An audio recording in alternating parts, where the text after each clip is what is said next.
নমস্কার সবাইকে, কেমন আছেন সবাই? আজকে আমি আপনাদের সাথে শেয়ার করতে চলেছি চিকেন চিজ স্যান্ডউইচ। আর এই চিকেনটা কিন্তু আমি চিলি চিকেন দিয়ে করেছি। চিলি চিকেন আমার আলাদা করে বানানো ছিল। চিলি চিকেন রেসিপিটা আমি ডেসক্রিপশন বক্সে রেখে দেবো। তো সবার প্রথমে রুটিগুলোকে সেঁকে নিতে হবে। আমি এখানে জাস্ট দুটো স্লাইস পাউরুটি দিয়ে দেখাচ্ছি। তো একটা পাউরুটি সেঁকা হয়ে গেছে, এবার আর একটা সেঁকে নিচ্ছি। রুটিগুলো ভালো করে সেঁকে নিয়েছি। এরপর এর মধ্যে দিয়ে দিলাম টমেটো কেচাপ। তারপর এর উপর দিয়ে দিলাম একটুখানি করে গ্রিন চিলি সস। খুব বেশি গ্রিন চিলি সস দিলাম না। এরপর এই যে একটুখানি চিলি চিকেন, সেটা চিলি চিকেনের তেলটা ফার্স্টে একটু দিয়ে দিলাম, অ্যান্ড দেন গ্রেভিটা।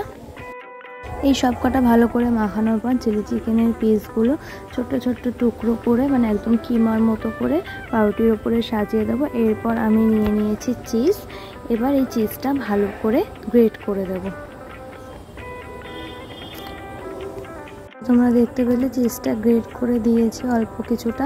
আর চিজটা খুব ঠান্ডা ছিল, তাই জন্য হাতে ধরতে সমস্যা হচ্ছিল, খুব ঠান্ডা লাগছিল হাতে, সেই জন্য আমি চিজের পুরো টুকরোটাই দিয়ে দিলাম ওর মধ্যে। আর এবারে কড়াইয়ে সামান্য একটু তেল নিয়েছি আর গ্যাসটা লো ফ্লেমে করে এরম করে ভেজে নিলাম। আর এই দেখুন, মাঝখান দিয়ে এবার কেটে নেব।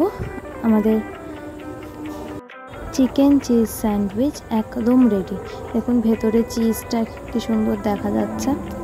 পুরো খুব সহজেই আপনারাও বাড়িতে বানিয়ে ফেলুন, আর তারপরে কমেন্টে জানাবেন টেস্টটা ঠিক কীরকম লেগেছে। চলুন, ভিডিওটি ভালো লাগলে লাইক, কমেন্ট, শেয়ার, সাবস্ক্রাইব করবেন। আবার দেখা যাচ্ছে নতুন কোনো ভিডিওতে।